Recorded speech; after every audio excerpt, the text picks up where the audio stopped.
ಎಲ್ಲರಿಗೂ ನಮಸ್ಕಾರ. ಇವತ್ತು ನನಗೆ ಭಾಳ ಸಂತೋಷ ಆಗ್ತಾ ಇದೆ. ಯಾಕೆ ಅಂದರೆ ಒಂದು ಕಾಲದಲ್ಲಿ ನಮ್ಮಮ್ಮ ಬಂದು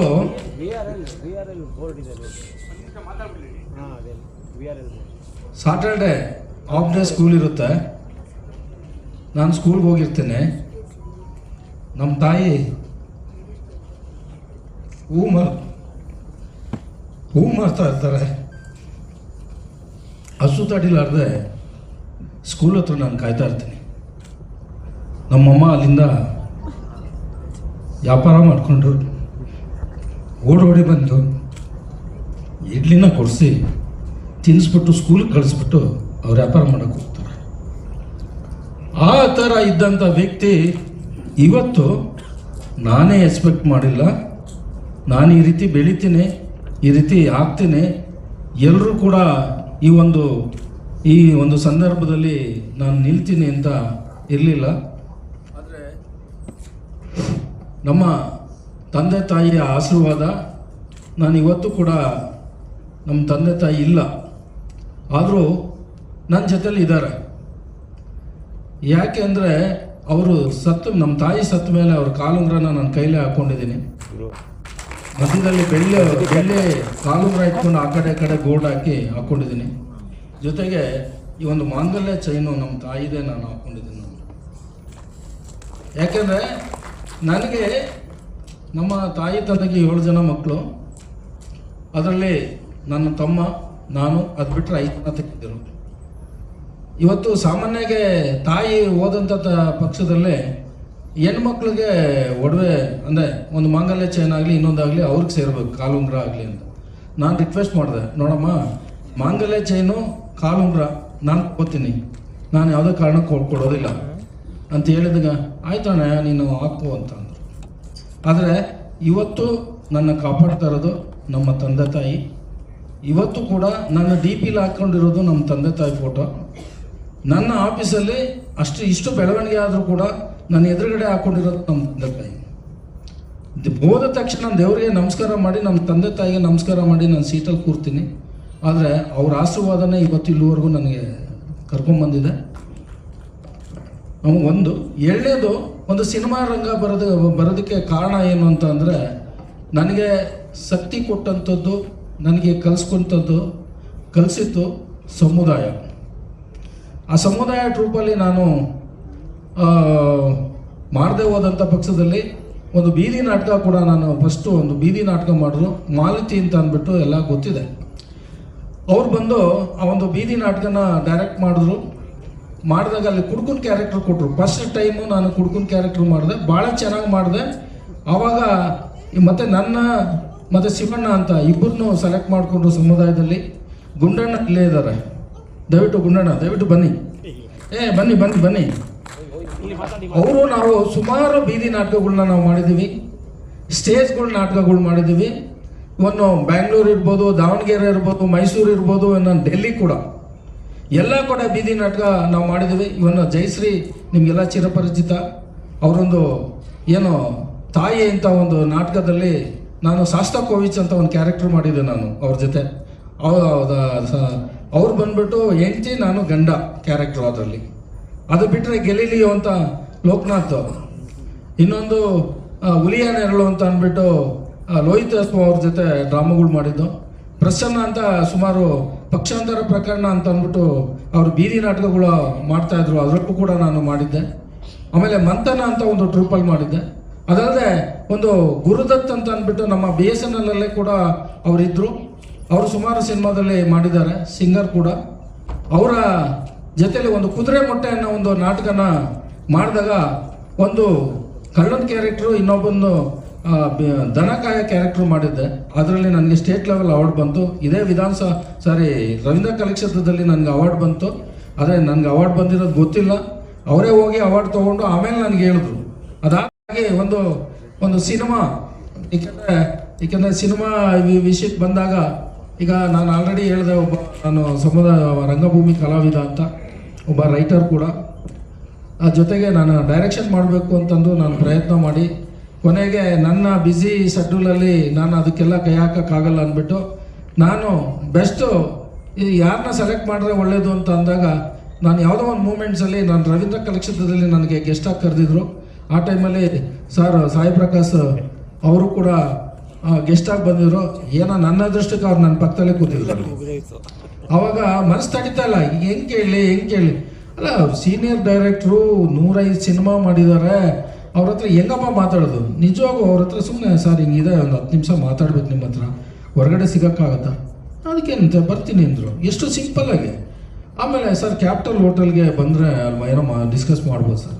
ಬಂದರು ಅವರು, ನಾನು ಅಲ್ಲಿ ಹೋಗಿ ವೆಯ್ಟ್ ಮಾಡ್ತಿದ್ರು. ಪಾಪ ಬಂದರು. ಬಂದಮೇಲೆ ನಾನು ಈ ಒಂದು ಕಾಮನ್ ಮ್ಯಾನು, ಅಂದರೆ ನಾನೇ CM ಅಂತ ಇದ್ದಿತ್ತು ಮುಂಚೆ, ಈಗ ಅದನ್ನು ಕಾಮನ್ ಮ್ಯಾನ್ ಅಂತ ಏನು ಟೈಟಲ್ಲು ಮಾಡಿದ್ದೀವೋ ಆ ಒಂದು ಇದನ್ನು ನಾನು ಹೇಳಿದೆ, ಸರ್ ಈ ಥರ ಇದೆ ಅಂತ ಅಂದ್ಬಿಟ್ಟು. ಅವರು ಇಲ್ಲ ಚೆನ್ನಾಗಿದೆಯಲ್ಲ, ಲೈನ್ ಚೆನ್ನಾಗಿದೆ, ಮಾಡ್ಬೋದು ಅಂತ. ಅದಾದ ನಂತರ ನನಗೆ ಹೇಳಿದ್ರು, ಇಲ್ಲ ಸಿನಿಮಾ ನಾನು ಮಾಡ್ತಾಯಿದ್ದೀನಿ, ಸಾಯಿ ಪ್ರಕಾಶ್ ಅವರು ಮಾಡ್ಕೊಂಡು. ಏನ್ರಿ ಸಾಯಿ ಪ್ರಕಾಶ್ ಯಾಕಾಗ? ಅಲ್ಲ, ಅವರು ಎಲ್ಲ ಓಲ್ಡ್ ಸ್ಟೈಲೇ ಮಾಡ್ತಾರ್ರಿ, ಅವ್ರ ಕೈಲಿ ಎಲ್ಲ ಆಗುತ್ತೆ, ಯಾಕೆ ಅವ್ರ ಹತ್ರ ಹೋದ್ರ ಅಂತ. ಕೊನೆಗೆ ನಾವೊಂದು ಚಾಲೆಂಜಾಗಿ ತೊಗೊಂಡು, ಯಾಕಂದರೆ ಎಲ್ಲ ಓಲ್ಡ್ ಸ್ಟೈಲ್ ಅಂದರೆ ಏನು, ಹುಟ್ಟಿದ ತಕ್ಷಣ ಬೆಳೀತಾ ಏನಾಗ್ತಾರೆ, ಓಲ್ಡೇ ಆಗ್ತಾರೆ ಹೊರತು ನ್ಯೂ ಯಾರು ಆಗಲ್ಲ. ಖಂಡಿತ ಆಗ್ತಾರ? ಯಾರು ಮಕ್ಕಳಾಗ್ತಾರ? ಖಂಡಿತ ಇಲ್ಲ. ಅವರ ಬುದ್ಧಿವಂತಿಕೆ, ಅವರ ಕೆಲಸ, ಅವರ ಒಂದು ಎಕ್ಸ್ಪೀರಿಯೆನ್ಸು, ಸಣ್ಣ ಮಕ್ಕಳು, ಚಿಕ್ಕ ಪುಟ್ಟ ಮಕ್ಕಳು, ಸಣ್ಣ ಒಂದು ಇದು ಅವ್ರಿಗೆ ಯಾರಿಗೂ ಬರೋದಿಲ್ಲ. ಏಕೆಂದರೆ ಅವ್ರಿಗೆ ಎಲ್ಲ ಥರ ಅನುಭವ ಇರುತ್ತೆ, ಎಲ್ಲ ಥರ ಸಿನಿಮಾ ಮಾಡಿರ್ತಾರೆ. ಹಂಗಾಗಿ ನಾನೊಂದು ಚಾಲೆಂಜಿಗಾಗಿ ತೊಗೊಂಡು ಅವ್ರನ್ನೇ ಇಟ್ಕೊಂಡು ಇವತ್ತಿನ ಯಂಗ್ಸ್ಟಾರ್ಗೆ ನಾವು ಅದನ್ನು ಪ್ರೂವ್ ಮಾಡಿ ತೋರಿಸ್ಬೇಕು ಅಂತ ಅಂದ್ಬಿಟ್ಟು ಈಗ ಸಿನಿಮಾ ಮಾಡಿದ್ದೀವಿ, ಕಾಮನ್ ಮ್ಯಾನ್ ಅಂತ. ಈಗ ಇಲ್ಲಿ ಸುಮಾರು ನಮ್ಮಲ್ಲಿ ಥೀಮ್ ಚೆನ್ನಾಗಿದೆ. ಥೀಮ್ ಏನು ಅಂದರೆ, ಇವತ್ತು ಏನಾಗ್ತಾ ಇದೆ ಅಂದರೆ, ಯಾವುದೋ ಒಂದು MLA ಆಗಬೇಕಾದ್ರೂ, ಮಿನಿಸ್ಟರ್ ಆಗಬೇಕಾದ್ರೂ, ಚೀಫ್ ಮಿನಿಸ್ಟರ್ ಆಗಬೇಕಾದ್ರೂ ವಿತೌಟ್ ಎಲೆಕ್ಷನ್ ಮಾಡೋಕ್ಕಾಗಲ್ಲ. ಆದರೆ ನನ್ನ ಕಥೆಯಲ್ಲಿ ವಿತೌಟ್ ಎಲೆಕ್ಷನ್ನು ಒಂದು ಸರ್ಕಾರದ ಮೇಲೆ ಪ್ರೆಷರ್ ತೊಗೊಂಬಂದು ಅವನು ಹೆಂಗೆ ಚೀಫ್ ಮಿನಿಸ್ಟರ್ ಆಗ್ತಾನೆ, ಆದಮೇಲೆ ಏನು ಮಾಡ್ತಾನೆ, ಇದು ಥೀಮ್. ಇದನ್ನ ಇಟ್ಕೊಂಡು ನಾವು ಮಾಡಿದ್ದೀವಿ. ಇವತ್ತು ವಿಜಯ್ ಇರ್ಬೋದು, ಇವತ್ತು ಪವಾಡನೆ ಮಾಡಿದ್ರು ತಮಿಳ್ನಾಡಲ್ಲಿ, ಇವತ್ತು ಇಲ್ಲಿ ಕೂಡ ಇವನ DK ಶಿವಕುಮಾರ್ ಇವತ್ತು ಚೀಫ್ ಮಿನಿಸ್ಟರ್ ಆಗಿದ್ದಾರೆ. ಅವ್ರು ಎಷ್ಟು ಸ್ಟ್ರಗಲ್ ಮಾಡಿದ್ರು, ಎಷ್ಟು ಅಡೆತಡೆಗಳಾಯಿತು. ಆದರೆ ನಮ್ಮ ಹೀರೋ ಗೌರಿಶಂಕರ್ ಅವರು ಯಾವ ರೀತಿ CM ಆಗ್ತಾರೆ, ಯಾವ ರೀತಿ ಉಳಿಸ್ಕೋತಾರೆ ಅನ್ನೋದು ಇದರಲ್ಲಿ ಇದೆ. ದಯವಿಟ್ಟು ನೀವೆಲ್ಲ ಥಿಯೇಟ್ರಿಗೆ ಬಂದು ನೋಡಬೇಕು. ತುಂಬ ಚೆನ್ನಾಗಿ ಸಾಂಗ್ಗಳು ಮಾಡಿದ್ದಾರೆ ವಿನಯ್ ಚಂದ್ರ. ಇವನ್ನು ನಾನು ಇಂಟರ್ವ್ಯೂಲಿ ಹೇಳಿದ್ದೆ, ನಾನು ಇನ್ನೂ ವಸ್ತು ನನಗೆ ಅವರು ವರ್ಕು ಗೊತ್ತಿಲ್ಲ, ಏನೂ ಗೊತ್ತಿಲ್ಲ, ಏನು ಮಾಡ್ತಾರೋ ಏನೋ ಗೊತ್ತಿಲ್ಲ. ಗಿರೀಶ್ ಗೌಡ್ರನ್ನ ಬೈಕೊಂಡ, ಕರ್ಕೊಂಬಂದು ಬಿಟ್ಬಿಟ್ರು, ಏನು ಮಾಡ್ತಾರೋ ಗೊತ್ತಿಲ್ಲಪ್ಪ ಅಂತ. ಆದರೆ ಒಂದು ಸಾಂಗನ್ನು ಅವರು ಟ್ಯೂನ್ ಮಾಡಿ ನಮ್ಮ ಹತ್ರ ಕೇಳಿಸಿ, ಆಮೇಲೆ ತುಂಬ ಚೆನ್ನಾಗಿತ್ತು. 2 ಕಳಿಸಿದ್ರು. ಒಂದೇ ಕಳಿಸ್ಬಿಟ್ರೆ ಸುಮ್ಮನೆ ಆಗ್ತಿದ್ನೇನೋ ಗೊತ್ತಿಲ್ಲ, 2 ಕಳಿಸ್ಬಿಟ್ರು. 2 ಭಾಳ ಚೆನ್ನಾಗಿತ್ತು. ಆಮೇಲೆ ನಾನು ಗಿರೀಶ್ ಗೌಡ್ರಿಗೆ ಹೇಳ್ದೆ, ಈ 2 ಸಾಂಗ್ ಸೇರಿಸಿ ಒಂದು ಮಾಡೋಕ್ಕಾಗುತ್ತೆ? ಏನ್ರಿ ಹೇಳ್ತೀರ ನೀವು, ಎಲ್ಲರೂ ಸಾಧ್ಯನಾ ಅಂತ. ಆಮೇಲೆ ನಾನು ವಿನಯ್ ಚಂದ್ರಗೆ ಮಾತಾಡಿದೆ, ಅವ್ರ ನಂಬರ್ ತೊಗೊಂಡು, ಸರ್ ಈ 2 ಸೇರಿ ಏನಾದ್ರು ಮಾಡಿ ಒಂದು ಮಾಡಿ ಅಂತ. ಆಮೇಲೆ ನಾನು ಡೈರೆಕ್ಟರ್ ಹತ್ರನೂ ಡಿಸ್ಕಸ್ ಮಾಡಿದೆ, ನೋಡಿ ಟ್ರೈ ಮಾಡಿ ಅಂದರು ಅವರು. ಯಾಕೆ ಏನೋ ಒಂದು ಹೊಸತನ ಬಂದರೆ ಬರಲಿ, ಟ್ರೈ ಮಾಡಿ ಅಂತ ಅಂದರು. ಆಮೇಲೆ ನಾವು ಅದನ್ನು ಮಾಡಿದಾಗ ಎಷ್ಟು ಚೆನ್ನಾಗಿ ಬಂತು ಸರ್, ಅದು 2 ಸೇರಿ ಒಂದು ಸಾಂಗ್ ಭಾಳ ಚೆನ್ನಾಗಿ ಬಂತು, ಆಯಿತಾ. ಅದಲ್ಲದೆ ಆ ಸಾಂಗ್ನ ಬಂದು ಇವರು ಚೈತ್ರ ಆಚಾರ್ ಅವರು ಟಾಪ್ ಮೋಸ್ಟು, ಅವರು ಹೀರೋಯಿನ್ನು, ಅವರು ಆಡಿದ್ದಾರೆ ಐಟಮ್ ಸಾಂಗ್, ಭಾಳ ಚೆನ್ನಾಗಿ ಆಡಿದ್ದಾರೆ. ಅದಲ್ಲದೆ ಒಂದು ಕ್ರಾಂತಿಕಾರಿ ಒಂದು ಇದಿತ್ತು, ನಾಗೇಂದ್ರ ಪ್ರಸಾದ್ ಅದನ್ನು ಬರೆದಿದ್ರು.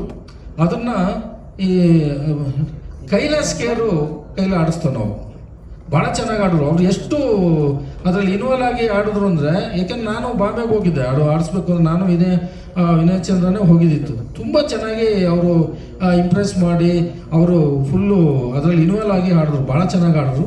ಅದಲ್ಲದೆ ಇನ್ನೊಂದು ಏನೋ ಡ್ಯುಯೆಟ್ ಸಾಂಗು ಜಾವೇದ್ ಅಲಿ ಕೈಲಿ ಅದನ್ನು ಆಡಿಸ್ತೇವೆ ನಾವು. ಅದು ಮತ್ತೆ ಇನ್ನೊಂದು ಸಾಂಗ್ ಬಂದು ಬಾಬು ಸೈಕಲ್ ಅವರು ತುಂಬ ಚೆನ್ನಾಗಿ ಆಡಿದ್ದಾರೆ. 4 ಸಾಂಗು ಭಾಳ ಚೆನ್ನಾಗಿ ಬಂದಿದೆ. ಕೋರಿಯೋಗ್ರಾಫರ್ ಬಂದು ಯಾರು ಮುರಳಿ, ಮೋಹನ್ ಮತ್ತು ಮದನರಿ ತುಂಬ ಚೆನ್ನಾಗಿ ಅವರು ಕೋರಿಯೋಗ್ರಾಫರ್ನ ಮಾಡಿದ್ದಾರೆ. ಬಂದು ಇವರು ಫೈಟ್ ಬಂದು ಥ್ರಿಲ್ಲರ್ ಮಂಜು ಎಲ್ಲರಿಗೂ ಗೊತ್ತೇ ಇದೆ, ಭಾಳ ಚೆನ್ನಾಗಿ ಫೈಟ್ಗಳನ್ನ ಮಾಡಿಕೊಟ್ಟಿದ್ದಾರೆ. ಟೋಟಲಿ ಸಿನಿಮಾ ಭಾಳ ಚೆನ್ನಾಗಿ ಬಂದಿದೆ. ಯಾಕೆಂದರೆ ಇವತ್ತು ನಾವು ಅಡುಗೆ ಮಾಡಿದಂಥದ್ದು ನಮ್ಗೆ ಇಷ್ಟ ಆದರೆ ಮತ್ತೆ ಬೇರೆಯವ್ರಿಗೆ ಹೇಳಿದೆ ನಾನು ಚೆನ್ನಾಗಿದೆಯಪ್ಪ ನೀನು ಹೋಗಿ ಊಟ ಮಾಡ್ಬೋದು ಅಂತ. ನನಗೆ ಚೆನ್ನಾಗಿಲ್ಲ ಅಂದರೆ ನಾನು ಬೇರೆ ಯಾರಿಗೂ ಹೇಳೋಕ್ಕಾಗಲ್ಲ. ಯಾಕೆಂದರೆ ನಾನು ಸುಮ್ಮನೆ ಹೊಗಳ್ಕೊಂಡು ನಾಳೆ ಏನೋ ಚೆನ್ನಾಗಿಲ್ಲ ಅದು ನಾನು ಹೇಳಿದ ಪ್ರಕಾರ ಇಲ್ಲ ಅಂದಾಗ ಏನಾಗಲ್ಲ ನೋಡ್ರಿ ಏನೂ ಇಲ್ಲ ಅಂತ, ಆ ಥರ ಏನಿಲ್ಲ, ಎಲ್ಲನೂ ಇದೆ. ಹಾಗಾಗಿ ಪ್ರತಿಯೊಬ್ಬರು ಕೂಡ ಬಂದು ಥಿಯೇಟ್ರಿಗೆ ಸಿನಿಮಾ ನೋಡಿ ನಮ್ಮ ಏನೋ ಒಂದು ಟೀಮ್ ಇದೆಯಾ ಅದಕ್ಕೆ ನಮಗೆಲ್ಲರಿಗೂ ಎಂಕರೇಜ್ ಮಾಡಬೇಕು ಅಂತ ಹೇಳ್ಕೊಂಡು, ಅದಲ್ಲದೆ ನಾನು ಇಷ್ಟೆಲ್ಲ ಬಂದು ನನ್ನ ವರ್ಕ್ ಮಾಡೋದಕ್ಕೆ ಇಷ್ಟೆಲ್ಲ ಬ್ಯುಸಿ ಇದ್ದರೂ ಕೂಡ ನನ್ನ ಫ್ಯಾಮಿಲಿ ಗೌರಮ್ಮ ಅವರ ನನ್ನ ಮಿಸ್ಸಸ್ಸು ವಸಂತ, ಇವನ್ ಕಿರಣ್ ಮತ್ತು ಅಳಿಯ ಸತೀಶ್ ಮತ್ತು ನನ್ನ ತಂಗಿ ಒಬ್ರು ಇಲ್ಲೇ ಇದ್ದಾರೆ ಸಾವಿತ್ರ ಅಂತ, ನಮ್ಮ ಅವರ ಯಜಮಾನ್ರು ಕೂಡ ರಾಮು ಅಂತ, ಎಲ್ಲರೂ ಇಲ್ಲೇ ಇದ್ದಾರೆ. ಆದರೆ ಇನ್ನೊಂದು ವಿಷಯ ಏನು ಹೇಳಬೇಕು ಅಂದರೆ ನನ್ನ ಮುಕ್ಕಾಲು ಭಾಗ ಕೆಲಸನ ನನ್ನ ಮಗಳು ತಲೆ ಮೇಲೆ ಹಾಕ್ಕೊಂಡು, ಏಕೆಂದರೆ ಒಬ್ಬ ಗಂಡಸು ಮಾಡೋಂಥ ಕೆಲಸ ರಿಯಲ್ ಎಸ್ಟೇಟು ಲೇಡೀಸ್ ಮಾಡೋದು ಭಾಳ ಕಷ್ಟ ಇದೆ. ಆದರೆ ನಾನು ಮಾಡ್ತೀನಿ, ನೀನು ಮಾಡ್ತಾ ಇದೆಯಾ, ನಾನು ಮಾಡ್ತೀನಿ, ಅದನ್ನು ಪ್ರೂವ್ ಮಾಡ್ತೀನಿ, ನಿಂದು ಏನಿದೆಯೋ ಅದು ಹೇಗೆ ನೀನು ಹೋಗ್ಬೇಡಿ, ನಾನು ಇರ್ತೀನಿ ಜೊತೆಯಲ್ಲಿ ಅಂತೇಳಿ ನನ್ನ ಬೆಂಬಲವಾಗಿ ನಿಂತವರು ನನ್ನ ಮಗಳು. ಓಂ ಶ್ರೀ ಸಾಯಿರಾಮ್.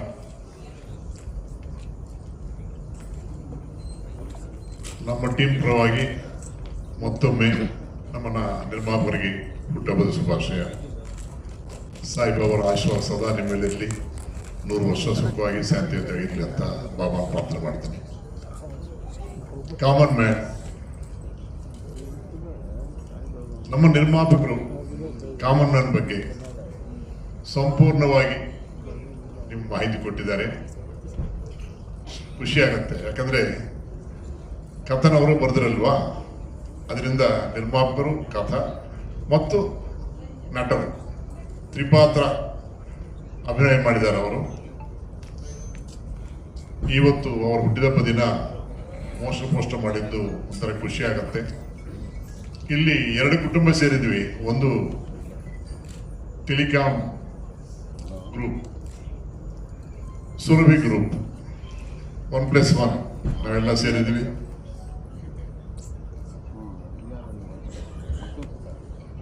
ಸಿನಿಮಾ ಬಗ್ಗೆ ನಿರ್ಮಾಪಕರು ಹೇಳಿದ್ರಿಂದ ನಾವು ಆ ಕಥೆ ಹೇಳೋದು ಸರಿ ಇಲ್ಲ ಅಂತ ಅನಿಸ್ತದೆ. ಕಾಮನ್ ಮ್ಯಾನ್ ಒಬ್ಬ CM ಆದರೆ ಏನ್ ಮಾಡಬಹುದು, ರಾಜಕೀಯದಲ್ಲಿ ಏನಾದ್ರೂ ಆಗ್ಬಹುದು. ಯಾಕಂದ್ರೆ ತಮಿಳುನಾಡು ರಾಜಕೀಯ ನಾವು ನೋಡಿದೀವಿ, ಒಬ್ಬ ಕಲಾವಿದ MGR ಜಯಲಲಿತಾ ಆದ್ಮೇಲೆ ಫುಲ್ ಮೆಜಾರಿಟಿ ಬಂದು ಒಂದು CM ಆಗಿದ್ದಾರೆ. ಆಂಧ್ರದಲ್ಲಿ ಪವನ್ ಕಲ್ಯಾಣ್, NT ರಾಮಾರಾವ್, ಬೇಕಾದಷ್ಟು ಜನ ಕಲಾವಿದರು ರಾಜಕೀಯಕ್ಕೆ ಬಂದರು ಸಕ್ಸಸ್ ಆಗಿದ್ದಾರೆ. ಬಟ್ ನಮ್ಮ ನಾಯಕ ಎಲೆಕ್ಷನ್ ಅಲ್ಲಿ ನಿಂತ್ಕೊಳ್ಳದೆ ಫಸ್ಟೇ ನಮ್ಮ ಆಂಕರ್ ಮೇಡಮ್ ಹೇಳಿದ್ದಾರೆ, ಎಲೆಕ್ಷನ್ ನಿಂತ್ಕೊಳ್ಳದೆ ಯಾವ ರೀತಿ CM ಆಗಿದ್ದಾರೆ ಅನ್ನೋದೇ ಈ ಕಥೆಯಲ್ಲಿ ಒಂದು ಸಸ್ಪೆನ್ಸ್ ಮ್ಯಾಟರ್. ಇವರ ನಾಯಕರು, ಇವರ ಖಳನಾಯಕರು ಇಬ್ಬರ ಮಧ್ಯೆ ನಾನಿದ್ದೀನಿ.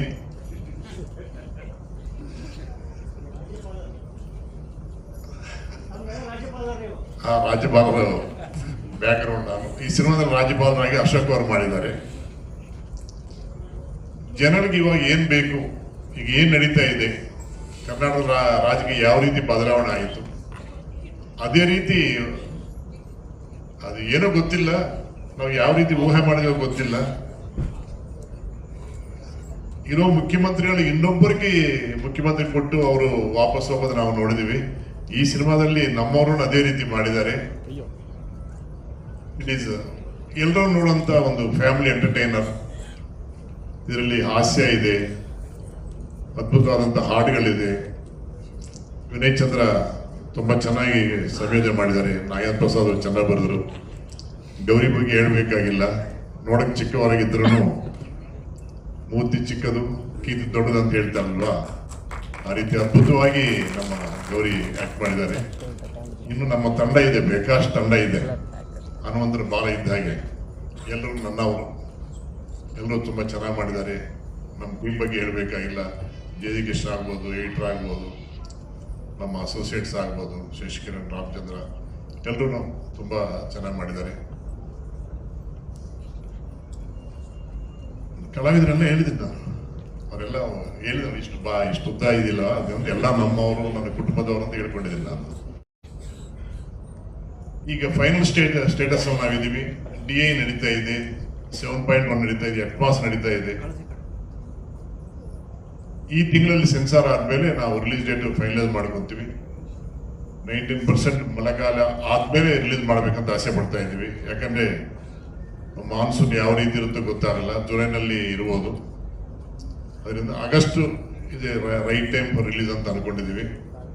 ಮತ್ತೊಮ್ಮೆ ನಾವು ಟೀಸರ್ ಬಿಡುಗಡೆ, ಆಡಿಯೋ ಬಿಡುಗಡೆ, ರಿಲೀಸ್ ಆಗ್ತಾ ಇದೆ. ಅದು 3 ಪ್ರೆಸ್ ಮೀಟಲ್ಲಿ ನಾವು ಮೀಟ್ ಮಾಡ್ತೇವೆ. ನಾವು ತುಂಬ ಖುಷಿ ಆಗುತ್ತೆ. ನಾವು ಬೇಡದೊಂದೇ, ನಿರ್ಮಾಪಕರು ಕಷ್ಟಪಟ್ಟು ಸಿನಿಮಾ ಮಾಡಿದ್ದಾರೆ, ನಾವೆಲ್ಲ ಕಷ್ಟಪಟ್ಟು ಸಿನಿಮಾ ಮಾಡಿದ್ದೀವಿ. ಮಾಧ್ಯಮ ಮಿತ್ರರು ಎಲ್ಲರೂ ಈ ಸಿನಿಮಾನ ಒಳ್ಳೆ ಪ್ರಚಾರ ಮಾಡಿ. ನಾನು ಯಾವತ್ತು ಕೇಳ್ಕೊಂಡೆ, ಫಸ್ಟ್ ಪೇಜ್ಗೆ ನಮ್ಮ ತನ್ನಿ ಅಂತ ಅಷ್ಟೇ, ಮಧ್ಯಪುಟದಲ್ಲಿ ಇಲ್ಲದೆ ಫಸ್ಟ್ ಪೇಜ್ ಅಂತಂದರೆ ಈಸಿಯಾಗಿ ರೀಚ್ ಆಗತ್ತೆ. ಆ ರೀತಿ ಸಹಾಯ ಮಾಡಿ ಅಂತ ನಾನು ಕೇಳಕ್ಕೆ ಇಷ್ಟಪಡ್ತೀನಿ. ಮತ್ತೊಮ್ಮೆ ನಮ್ಮ ಟೆಲಿಕಾಂ ಗ್ರೂಪು, ಸುಪ್ರೀಂ ಟೀಮ್ಗೂ ನನ್ನ ವಂದನೆಗಳು. ಮಾಧ್ಯಮದಲ್ಲೆಲ್ಲರಿಗೂ ನನ್ನ ಹೃದಯಪೂರ್ವಕ ನಮಸ್ಕಾರ. ಇದೇ ರೀತಿ ನಮ್ಮ ಸಹಕಾರ ಕೊಡಂತ ಕೇಳ್ತಾ ನನ್ನ ಮಾತು ಮುಗಿಸ್ತೀನಿ. ಈ ಸಾಯರಾಮ್. ಎಲ್ರಿಗೂ ನಮಸ್ತೆ. ಇಲ್ಲಿ ಬಂದಿರುವಂಥ ಎಲ್ಲ ಮಾಧ್ಯಮ ಮಿತ್ರರಿಗೂ ಹಾಗೂ ಟೆಲಿಕಾಂ ಗ್ರೂಪ್ನ ನಮ್ಮ ನಿರ್ಮಾಪಕರ ಸುಮಾರಷ್ಟು ಬಂಧುಗಳು ಬಂದಿದ್ದಾರೆ, ಅವ್ರ ಕುಟುಂಬ ಬಂದಿದ್ದಾರೆ. ಆಮೇಲೆ ನಮ್ಮ ಸಿನಿಮಾ ತಂಡ, ಎಲ್ಲ ಟೆಕ್ನಿಷಿಯನ್ನು, ಆರ್ಟಿಸ್ಟು, ಪ್ರತಿಯೊಬ್ಬರಿಗೂ ಕೂಡ ಸ್ವಾಗತ. ಜೊತೆಗೆ ಥ್ಯಾಂಕ್ ಯು ಸೋ ಮಚ್. ತುಂಬ ಏನು ಮಾತಾಡೋಂಥದ್ದೇನಿಲ್ಲ, ಯಾಕೆಂದರೆ ಡೈರೆಕ್ಟರ್ ಸರ್ ಮತ್ತು ನರಸಿಂಹಮೂರ್ತಿ ಸರ್ ಎಲ್ಲ ಹೇಳ್ಬಿಟ್ಟಿದ್ದಾರೆ. ಆದರೂ ಕೂಡ ಪ್ರೊಡ್ಯೂಸರಿಗೆ ಹುಟ್ಟುಹಬ್ಬದ ಶುಭಾಶಯಗಳನ್ನು ಹೇಳ್ತಾ, ನಮ್ಮ ಕರ್ನಾಟಕದಲ್ಲಿ ಒಂದು 2 ಜನದ ಬರ್ಡೇ ಗೊತ್ತಾಗಲ್ಲ, ಅವ್ರ ವಯಸ್ಸು ಗೊತ್ತಾಗಲ್ಲ.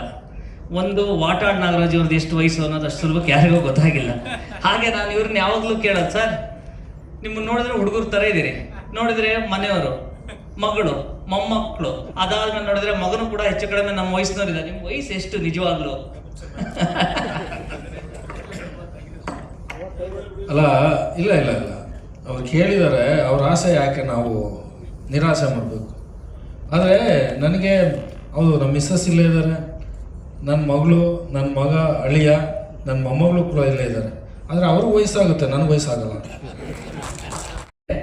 ಈ ಕಾಮನ್ ಮ್ಯಾನ್ ಸಿನಿಮಾ ಪ್ರತಿಯೊಂದಕ್ಕೂ ಕೂಡ ಒಂದು ಚಾಲನೆ ಆಗಬೇಕು, ಅದೊಂದು ಒಳ್ಳೆ ರೀತಿಯಲ್ಲಿ ಬರಬೇಕು, ಅಂದ್ಕೊಂಡು ಟೈಮಿಗೆಲ್ಲ ಕೆಲಸಗಳಾಗಬೇಕು ಅಂದರೆ ಅದಕ್ಕೆ ಹಣ ಹಾಕೋಂಥ ನಿರ್ಮಾಪಕರೇ ಇಂಪಾರ್ಟೆಂಟ್ ಆಗಿರ್ತಾರೆ.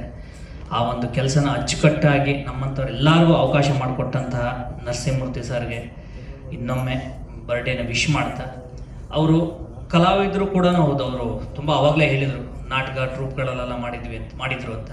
ತುಂಬ ನೀವು ಆ ಸಿನಿಮಾ ನೋಡಿದಾಗ ಅವರ ಪಾತ್ರ, ಆ ಪಾತ್ರದಲ್ಲಿ ಅವ್ರು ನಿಭಾಯಿಸಿದ ರೀತಿ ಅದು ಗೊತ್ತಾಗುತ್ತೆ. ಸಿನಿಮಾ ಖಂಡಿತವಾಗೂ ಒಂದು ಶ್ರಮ ಹಾಕಿ, ಒಂದು ಸಿನಿಮಾ ನಿರ್ದೇಶಕರು, ಒಂದು ತಂಡ ಏನು ಕೇಳುತ್ತೆ ಅನ್ನೋದನ್ನು ಒಂದು ಸೆಕೆಂಡು ಕೂಡ ಯೋಚನೆ ಮಾಡದೆ ಈ ಸಿನಿಮಾಗೆ ಅವರು ಒದಗಿಸ್ಕೊಟ್ಟಿದ್ದಾರೆ. ಹಾಗಾಗಿ ಖಂಡಿತವಾಗೂ ಇಂಥ ಒಳ್ಳೆಯ ನಿರ್ಮಾಪಕರು, ಅದು ಇವತ್ತಿನ ಕಾಲ, ಇದರಲ್ಲಿ ಏನು ಇವತ್ತಿನ ಸಿನಿಮಾ ಪರಿಸ್ಥಿತಿ ಇನ್ನೊಂದು, ಯಾಕಂದರೆ ಸಿನಿಮಾಗಳು ಎಷ್ಟೋ ಶುರುವಾಗುತ್ತೆ, ಆದರೆ ಶುರುವಾದ ಸಿನಿಮಾಗಳೆಲ್ಲ ಮುಗಿಯಲ್ಲ. ಕಾರಣ ಅದಕ್ಕೆ ಸತ್ತಾರಿರುತ್ತೆ. ಅದರ ಮೇನ್ ಕಾರಣ ಹಣಕಾಸೆ ಯಾವಾಗಲೂ ಆಗಿರುತ್ತೆ. ಆ ಥರದ್ದು ಯಾವುದೇ ರೀತಿಯ ತೊಂದರೆಗಳನ್ನು ಕೊಡದೆ ಒಳ್ಳೆ ರೀತಿಯಲ್ಲಿ ಸಿನಿಮಾ ಮಾಡ್ಕೊಂಡು ಬಂದಂತಹ ನಮ್ಮ ನಿರ್ಮಾಪಕರಿಗೆ ಅತಿ ದೊಡ್ಡ ಯಶಸ್ಸಾಗಬೇಕು ಅನ್ನೋದೇ ನನ್ನ ಒಂದು ಕೋರಿಕೆ, ಆಮೇಲೆ ಒಂದು ಪ್ರಾರ್ಥನೆ. ಇದೆಲ್ಲದಕ್ಕೂ ಸಹಕಾರ ಕೊಡುವಂಥವ್ರು ನೀವೇ ಆಗಿರ್ತೀರ, ಅಂದರೆ ಮಾಧ್ಯಮ ಮಿತ್ರರೇ ಆಗಿರ್ತೀರ, ಜೊತೆಗೆ ನಮ್ಮ ಕನ್ನಡ ನಾಡಿನ ಜನತೆನೇ ಆಗಿರ್ತಾರೆ. ಜೊತೆಗೆ ನಮ್ಮ ಡೈರೆಕ್ಟರ್ ಸಾರು, ಇಂಥ ಒಂದು ಹಿರಿಯ ನಿರ್ದೇಶಕರ ಜೊತೆಗೆ ಖಂಡಿತವಾಗೂ ಸಿನಿಮಾ ಮಾಡೋದಕ್ಕೆ ನಾನು ಯಾವುದೋ ಜನ್ಮದಲ್ಲಿ ಪುಣ್ಯ ಮಾಡಿದ್ದೀನಿ ಅಂತ ಅಂದ್ಕೊಳ್ತೀನಿ. ಯಾಕೆಂದರೆ ಸಿನಿಮಾ ಒಂದು ಕರೆಕ್ಟಾಗಿ ಕಲ್ಪನೆ ಜೊತೆಗೆ ಇಷ್ಟೇ ಬೇಕು, ಹೀಗೆ ಬೇಕು, ಇದೇ ಥರದೊಂದು ಸಿನಿಮಾ ಮಾಡಬೇಕು, ಈ ಪಾತ್ರಕ್ಕೆ ಒಂದು ಸೂಟ್ ಆಗ್ತಾನೆ, ಇನ್ನೊಂದು, ಆಮೇಲೆ ಯಾವುದೇ ರೀತಿಯ ಗೊಂದಲಗಳಿಲ್ಲದೆ, ಯಾವುದೇ ರೀತಿಯ, ಈಗ ತುಂಬ ಸಿನಿಮಾಗಳಾಗುತ್ತೆ, ಅದರಲ್ಲಿ ಎಷ್ಟೋ ಏನು ಸಿನಿಮಾ ಮುಗಿಯೋದ್ರೊಳಗೆ ಕಚಾಪಿಚಿ ಆಗಿ ಒಬ್ಬರು ಇವತ್ತಿದ್ದವರು ಇನ್ನೊಂದು ಥರ ಆಗಿ ಏನೇನೋ ಆಗೋಗುತ್ತೆ. ಆ ಥರದ ಯಾವ ಗೊಂದಲಗಳಿಗೂ ಇಲ್ಲಿ ಅವಕಾಶಗಳನ್ನು ಮಾಡಿಕೊಡದೆ ಒಂದು ಸಿನಿಮಾನ, ತಂಡನ ಎಷ್ಟು ನೀಟಾಗಿ ತೊಗೊಂಡು ಹೋಗಬೇಕು ಅನ್ನೋದಕ್ಕೆ 1-2 ಪದಗಳಲ್ಲೆಲ್ಲ ಹೇಳೋದಕ್ಕೆ ಸಾಧ್ಯವೇ ಇಲ್ಲ. ಖಂಡಿತವಾಗೂ ಅವ್ರ ಜೊತೆ ಕೆಲಸ ಮಾಡಿದರೆ ಮಾತ್ರ ಅದು ಗೊತ್ತಾಗೋದಕ್ಕೆ ಸಾಧ್ಯ. ಹಾಗಾಗಿ ಖಂಡಿತವಾಗೂ ಈ ಒಂದು ಅವಕಾಶ ಕೊಟ್ಟಂತಹ ಡೈರೆಕ್ಟರ್ ಸಾರ್ಗೆ, ಇಡೀ ತಂಡಕ್ಕೆ, ನಿರ್ಮಾಪಕರಿಗೆ ಎಲ್ಲರಿಗೂ ಕೂಡ ನಾನು ಯಾವತ್ತೂ ಆಭಾರಿ. ಯಾಕಂದರೆ ಇಲ್ಲಿ ವರ್ಕ್ ಮಾಡಿದಂತಹ ಟೆಕ್ನಿಷಿಯನ್ ಇರ್ಬೋದು, ಇಲ್ಲಿ ಎಲ್ಲರೂ ಕೂಡ ನನಗೆ, ಯಾಕಂದರೆ ಈ ಸಿನಿಮಾ ತಂಡಕ್ಕೆ ಹೋಗಿ ಪರಿಚಯ ಮಾಡಿಸಿರುವಂಥದ್ದು ಗಿರೀಶ್ ಗೌಡ್ರು, ನಮ್ಮ ನವೀನ್ DK, ಈ ಥರ. ಅಂದರೆ ಅಲ್ಲಿಂದ ಶುರುವಾದ ಜರ್ನಿ ಇವತ್ತು ಇಲ್ಲಿ ತನಕ ಆದಷ್ಟು ಬೇಗ ತಗೊಬಂದ್ಬಿಟ್ಟಿದೆ. ಅಂದರೆ 4-5 ತಿಂಗಳೊಳಗೆ ಒಂದು ಸಿನಿಮಾದ ಮೇಜರ್ ಪ್ರೊಸೆಸ್ಗಳು ಮುಗಿದೋಗಿದೆ.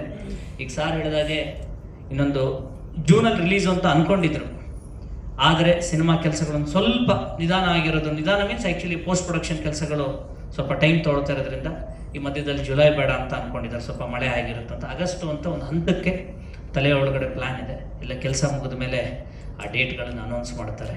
ಖಂಡಿತವಾಗೂ ನಿಮ್ಮೆಲ್ಲರ ಸಹಕಾರ ಇರಬೇಕು ಈ ಸಿನಿಮಾಗೆ ಅಂತ ಹೇಳಿ ನಾನು ಕೇಳ್ಕೊಳ್ತಾ,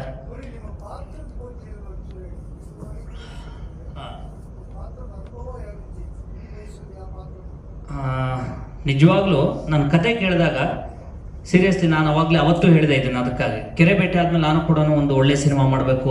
ಕತೆ ಯಾವತ್ತೂ ಏನು ಗೊತ್ತಾ, ನನಗೆ ಈ ಸಿನಿಮಾ ಪಾತ್ರ ನಾನು ಖಂಡಿತ ನಿಭಾಯಿಸಬಲ್ಲೆ, ಇದು ಇಷ್ಟ ಆಗಬೇಕಲ್ವ. ಫಸ್ಟ್ ನಾನು ಕತೆ ಕೇಳಿದಾಗ ಸ್ಟ್ರೈಕ್ ಆಗಿರೋಂಥದ್ದೇ ಒಂದು ಲಾಯರು, ಒಂದಾದ್ಮೇಲೆ ಅವನೊಬ್ಬ ರಾಜಕಾರಣಿ ಆಗ್ತಾನೆ ಅನ್ನೋದು. ಸತ್ಯವಾಗ್ಲೂ ನೀವು ನಂಬ್ತಿರೋ ನಂಬಲ್ಲಿ ಪ್ರತಿ ದಿವಸನೂ ನಾನು ನನ್ನ ಜೀವನಕ್ಕೆ ಸಿನಿಮಾ ಅನ್ನೋದು ನನಗೆ ಇವತ್ತಿಗೂ ಕೂಡ ದೊಡ್ಡ ಸಕ್ಸಸ್ ಕೊಟ್ಟಿಲ್ಲ. ಸಾರ್ ಹೇಳಿದರು ಮೂರ್ತಿ ಚಿಕ್ಕದು ಇನ್ನೊಂದು ಅಂತ, ಆದರೆ ನಾನು ಇಂಡಸ್ಟ್ರಿ ಅಂದರೆ ಏನು ಸಿನಿಮಾ ರಂಗದಲ್ಲಿ ಬಂದು ತುಂಬ ವರ್ಷಗಳಾಯಿತು. ಅದನ್ನು ಇನ್ನೊಂದು ವೇದಿಕೆಯಲ್ಲಿ ಯಾವತ್ತಾದ್ರೂ ಒಂದು ದೊಡ್ಡ ಗೆಲುವು ಸಿಕ್ಕಿದಾಗ ಹೇಳ್ತೀನಿ, ತುಂಬ ವರ್ಷನೇ ಆಯ್ತು, ಇಲ್ಲಿ ಸುಮಾರು ಜನಕ್ಕೆ ಗೊತ್ತಿದೆ. ಆದರೆ ಒಂದು ದೊಡ್ಡ ಗೆಲುವು ಸಿಗೋ ತನಕ ನಾವೆಲ್ಲರೂ ಕೂಡ ತುಂಬ ಇನ್ನೂ ಒಂದು ಸ್ಟ್ರಗಲಿಂಗ್ ಪೀರಿಯಡಲ್ಲಿ ಇರ್ತೀವಿ. ಈ ಒಂದು ಸಿನಿಮಾ ಒಂದು ದೊಡ್ಡ ಗೆಲುವು ಕೊಡುತ್ತೆ ಅನ್ನೋ ಒಂದು ನಿರೀಕ್ಷೆಯಲ್ಲಿದ್ದೀನಿ. ಪಾತ್ರ, ನಾನು ಈ ಸಿನಿಮಾ ರಂಗದ ಜೊತೆಗೆ ಬದುಕು ನಿರ್ವಹಿಸೋದಕ್ಕೆ ಇನ್ನೇನೇನು ಈ ರಾಜಕಾರಣಿಗಳಿಗೆ ಒಂದಿಷ್ಟು ಮೆಟೀರಿಯಲ್ಗಳು ಸಪ್ಲೈ ಮಾಡೋದು, ಈ ಒಂದು ಒಡನಾಟದಲ್ಲಿ ಕಳೆದ 10-12 ವರ್ಷದಿಂದ ಇದ್ದೀನಿ. ಹಾಗಾಗಿ ಯಾವಾಗಲೂ ನಾನು ಪ್ರತಿ ದಿವಸನೂ ರಾಜಕಾರಣಿಗಳ ಜೊತೆಗೆ ಮಾತಾಡೋದು, ನೋಡೋದು, ಆ ಒಡನಾಟದಲ್ಲಿದ್ದಾಗ ನನಗೆ ಎಷ್ಟೋ ಸರಿ ಅನ್ಸೋದು, ಎಷ್ಟು ಕೆಲಸಗಳು ಮಾಡ್ಬೋದು, ಎಷ್ಟು ಪ್ರತಿಯೊಂದಕ್ಕೂ ಕೂಡ ನಿಮಗೆ ಒಂದು ಮಾಡುವಂಥ ಇಚ್ಛೆ ಜೊತೆಗೆ ಇನ್ನೊಬ್ಬರು ಸಹಕಾರ ಇದ್ದರೆ ಖಂಡಿತವಾಗೂ ಆಗಲ್ಲ ಅನ್ನೋ ಕೆಲಸಗಳು ಯಾವುದೂ ಇಲ್ಲ ಈ ಜಗತ್ತಲ್ಲಿ. ಖಂಡಿತವಾಗಿ ಎಲ್ಲವನ್ನೂ ಮಾಡಿ ಜಯಿಸ್ಬೋದು. ಅದು ರಾಜಕಾರಣಿಗಳಿಗಾದರೂ ಅಷ್ಟೇ. ನಾನು ಎಷ್ಟೋ ಸರಿ MLAಗಳಿಗೆ, ಮಿನಿಸ್ಟರ್ಗಳಿಗೆ ಎಷ್ಟು ಅವಕಾಶ ಇರುತ್ತೆ, ಇವ್ರೇನಪ್ಪ ಯಾವುದನ್ನು ಮಾಡ್ತಾ ಇಲ್ವಲ್ಲ, ಎಲ್ಲವನ್ನೂ ಕೊನೆ ಮೂಮೆಂಟಿಗೆ ಮಾಡಕ್ಕೆ ಹೋಗ್ತಾರೆ, ಎಲ್ಲವೂ ಲಾಸ್ಟಿಗೆ ತೇಪೆ ಹಚ್ಚತ್ತಾರ. ಎಲೆಕ್ಷನ್ ಟೈಮ್ಗಳಿಗೆ ಜನಕ್ಕೆ ಮಂಕ್ ಬೂದಿ ಇದು ಮಾಡ್ಬೇಕು. ಈಗ ನೋಡಿ, ಯಾವುದೋ ಒಂದು ಟಾರ್ ರೋಡಿಗೆ, ರಸ್ತೆಗಳಿಗೆ ಟಾರ್ ಹಾಕೋ ಪರಿಸ್ಥಿತಿ ಯಾವಾಗ ಬರೋದು? ಲಾಸ್ಟ್ ಒಂದು 3 ತಿಂಗಳು ಎಲೆಕ್ಷನ್ ಇದೆ, ಯಾವುದಾದ್ರು ಈಗ ಬೆಂಗಳೂರದ BBMP ಅಂತ ಅನ್ಕೊಳ್ಳೋಣ, ಇನ್ನೊಂದು 3-4 ತಿಂಗಳಿಗೆ ಗ್ರೇಟರ್ ಬೆಂಗಳೂರು ಎಲೆಕ್ಷನ್ ಬರುತ್ತೆ. ಇಲ್ಲಿ ತನಕ ಮಾಡಲ್ಲ, ಇನ್ನೊಂದು 2 ತಿಂಗಳು ಬೇಕಾದ್ರೆ ನೋಡ್ತಾರೆ, ಎಲ್ಲ ಕಡೆ ರಸ್ತೆ ಕಾಮಗಾರಿ ಎಲ್ಲ ಶುರು ಆಗುತ್ತೆ. ಅಂದರೆ ಅವ್ರಿಗೂ ಗೊತ್ತಿದೆ ನಮ್ಮ ಜನಗಳ ಮೆಮೊರಿ ಶಾರ್ಟ್ ಮೆಮೊರಿ, ಆ ಲಾಸ್ಟ್ ಮೂಮೆಂಟಲ್ಲಿ ನಾವೇನು ಮಾಡ್ತೀವಿ ಅದನ್ನೇ ನೆನ್ಪಿಟ್ಕೊಳ್ಳೋದು. ಅವ್ರಿಗೆ ಅಷ್ಟೇ ಮಾಡಿದರೆ ಸಾಕು, ಇವ್ರ ಯೋಗ್ಯತೆ ಇಷ್ಟೇ ಅನ್ನೋದು ಅವರು ಕೂಡ ಡಿಸೈಡ್ ಆಗಿದ್ದಾರೆ. ನಾವುಗಳು ಬದಲಾವಣೆ ಆಗಬೇಕು. ಬದಲಾಗಿಲ್ಲ ಅಂತ ಅಂದರೆ ಇದೇ ಪರಿಸ್ಥಿತಿಲೇ ಮುಂದೆ ಹೋಗುತ್ತೆ ಅನ್ನೋ ಈ ಥರದ 10 ವಿಚಾರಗಳ ಮೇಲ್ಗಡೆಗೆ ಈ ಸಿನಿಮಾ ಹೋಗುತ್ತೆ. ಈ ಪಾತ್ರ ಖಂಡಿತವಾಗಿ ಇವೆಲ್ಲವನ್ನು ತಲೆಯಲ್ಲಿ ಇಟ್ಕೊಂಡಾಗ ನನಗೆ 100% ಇಲ್ಲ, ಈ ಸಿನಿಮಾ ಮಾಡಿದ್ರೆ ಖಂಡಿತವಾಗೂ ಒಂದಿಷ್ಟು ಏನು ಒಳಗಡೆ ಇರೋ ಆಸೆನೂ ಈಡೇರುತ್ತೆ. ಅದಾದ ನಂತರ ಏನು ಸಮಾಜಕ್ಕೊಂದು ಸಣ್ಣ ಸಂದೇಶನೂ ಈ ಮುಖಾಂತರ ಹೋಗುತ್ತೆ ಅನ್ನೋದು. ವೈಯಕ್ತಿಕ ಬದುಕಿಗೂ ಸಿನಿಮಾ ಜರ್ನಿಗೂ ಎಲ್ಲ ಒಂದು ಕಡೆ ಹೊಂದಾಣಿಕೆ ಆಗ್ತಾ ಇದೆ ಅಂತ ನಾನು ಯಾವಾಗಲೂ ಅಷ್ಟೇ, ಕೋಪ ತಾಪ ಯಾವಾಗಲೂ ಹಿಂಗೆ ಗೊತ್ತಾ, ನನಗೆ ಸಣ್ಣ ವಯಸ್ಸಿಂದನೂ ಯಾವುದಾದ್ರೂ ಒಂದು ತಪ್ಪು ಕಾಣ್ತು ಅಂದರೆ ನನಗೆ ಅಷ್ಟು ಸುಲಭಕ್ಕೆ ನಾನು ಅದನ್ನು ತಡ್ಕೊಂಡಿರೋದೇ, ರಪ್ಪನ್ನು ಅದಕ್ಕೆ ರಿಯಾಕ್ಟ್ ಮಾಡೋಂಥ ಕ್ಯಾರೆಕ್ಟ್ರೇ ನಾನು. ಈಗ ಯಾವುದೊಂದು ತರಕಾರಿ ಅಂಗಡಿ ಹೋಗ್ತೀನಿ, ಟೊಮೊಟೊ ಅಂತ ತೊಳ್ತೀನಿ, ಹೊರಗಡೆ ರಸ್ತೆ ಬದಿಯಲ್ಲಿ 20 ರೂಪಾಯಿ ಇರುತ್ತೆ, ಅಲ್ಲ ಅವನು 25-30 ಅಂತಂದರೆ ನಾನು ಓಕೆ ಅಂದರೆ ಏನೋ ಅದ್ರ ಬಗ್ಗೆ ತಲೆ ಕೆಡಿಸಲ್ಲ. ಅವ್ನು 60 ರೂಪಾಯಿ ಅಂತಂದರೆ ರಪ್ಪನ ಅವನ ಜೊತೆ ರಿಯಾಕ್ಟ್ ಮಾಡೋಕ್ಕೆ ಶುರು ಮಾಡ್ತೀನಿ. ಯಾಕೆ, ನನಗೆ 60 ರೂಪಾಯಿ ಕೊಡೋದು ದುಡ್ದಲ್ಲ, ಆದರೆ ನನಗಿಂತ ಬೇರೆಯವ್ರು ಯಾರೊಬ್ಬ ಬಡವ ಬರ್ತಾನೆ, ಇನ್ನೊಬ್ಬ ಬರ್ತಾನೆ, ಅವನಿಗೂ ಕೂಡ ಅದೇ ರೇಟ್ ಹೇಳ್ತಾನೆ.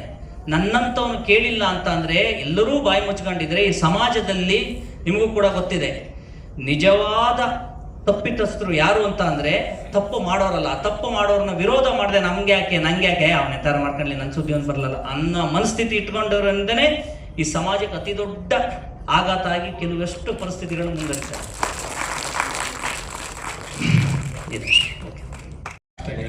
ಟೈಮ್ ವೇಸ್ಟ್ ಮಾಡೋದಿಲ್ಲ. ಮೊದಲನೇದಾಗಿ sir, happy birthday to you. ನೀವು ನಮ್ಮ ತಂಡದ ಬಿಗ್ಗೆಸ್ಟ್ ಸ್ಟ್ರೆಂತ್. ಈ ಸಿನಿಮಾ ಆಗಿರೋದಕ್ಕೆ ನೀವು ಮೂಲ ಕಾರಣ ಸರ್, ಕತೆ ಬರೆಯೋದ್ರಿಂದ ಹಿಡಿದು. ಎರಡನೇದಾಗಿ Sai Prakash sir, thank you very much.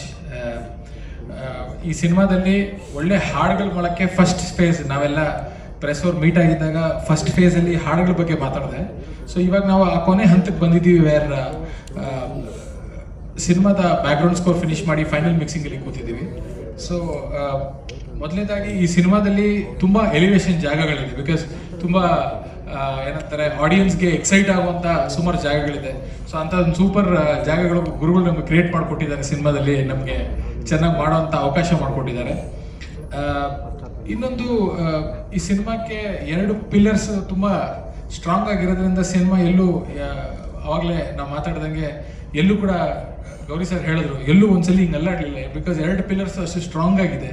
So ಯಾವುದೇ ಥರ ತೊಂದರೆ ಆಗದೆ ಈ ಸಿನಿಮಾ ಫೈನಲ್ ಮಿಕ್ಸಿಂಗ್ ಲೆವೆಲ್ಗೆ ಬಂದು ಕೂತಿದ್ದೀವಿ ಆಲ್ರೆಡಿ. ಎಲ್ಲಿಗೂ ನಮಸ್ಕಾರ. ಮೊದಲನೇದಾಗಿ ಹುಟ್ಟುಹಬ್ಬದ ಶುಭಾಶಯಗಳು ಸರ್. ಆ್ಯಂಡ್ ಎಲ್ಲ ಮಾಧ್ಯಮಿತರಿಗೆ ನನ್ನ ಧನ್ಯವಾದಗಳು. ಅದೇ ರೀತಿ ಒಂದಷ್ಟು ಹಿರಿಯ ಕಲಾವಿದರಿಗೆ ಅವರಿಗೆ ಕೂಡ ನಾನು ವಂದನೆಗಳನ್ನು ಅರ್ಪಿಸ್ತಾ ಇದ್ದೇನೆ. ಸಿನಿಮಾ ಬಗ್ಗೆ ಹೆಚ್ಚಿನ ಹೇಳಲಿಕ್ಕಿಲ್ಲ, ನನ್ನ ಪಾತ್ರ ಬಗ್ಗೆ ಮಾತ್ರ ಹೇಳ್ತೀನಿ. ನನಗೆ ಇವರು CM ಸಿನಿಮಾದಲ್ಲಿ, ಬಟ್ ನಾನು ಹೇಳಿದ್ದನ್ನು ಮಾತ್ರ ಇವ್ರು ಮಾಡ್ತಾರೆ. ಆ್ಯಂಡ್ ಒಂದು ರಿಕ್ವೆಸ್ಟ್ ಇದೆ ಸರ್, ಈ ಸಿನಿಮಾದಲ್ಲಿ ಡೈಲಾಗ್ ಇತ್ತು ನನಗೆ, ಅಂದರೆ ಆ CMಗೆ ಒಂದು ಆಫರ್ ಕೊಡ್ತಾ ಇರ್ತೀನಿ, ಒಂದು ಸೈಟು, ಆಡಿ, ಕಾರು, ಅದು ಇದೊಂದು ಆಫರ್ ಕೊಡ್ತಾ ಇದ್ದೀನಿ ಸರ್. ಈ ಸಿನಿಮಾ ಗೆದ್ದರೆ ಅದೆಲ್ಲ ನನಗೆ ಕೊಡ್ಬೇಕು ಸರ್ ನೀವು. ಆ್ಯಂಡ್ ಇನ್ನೊಂದು ಸಿನಿಮಾ ಮಾಡ್ಬೇಕು ನೀವು, ಕತೆ ಬರ್ತಿದ್ದೀನಿ ನಾನೇ ರಾಂಪ ಅಂತ, ಅದನ್ನು ಮಾಡೋಣ. Thank you so much. ಇನ್ನೊಂದು ಖುಷಿಯ ವಿಚಾರ ಅಂತಂದ್ರೆ, ನಾನು ಕನಸಿನಲ್ಲಿ ಕೂಡ ಎಣಿಸಿರ್ಲಿಲ್ಲ ನಾನು ಸಾಯಿ ಪ್ರಕಾಶ್ ಅವರ ನಿರ್ದೇಶನ ಒಂದು ಕಲಾವಿದನಾಗಿ ಒಂದು ತೆರೆ ಮುಂದೆ ಬರ್ತೀನಿ ಅಂತ ಹೇಳಿ. Thank you so much for that. And Ramachandra ಅವರಿಗೆ ಥ್ಯಾಂಕ್ಸ್ ಹೇಳಲಿಕ್ಕೆ ಇಷ್ಟಪಡ್ತೀನಿ. ಬಿಕಾಸ್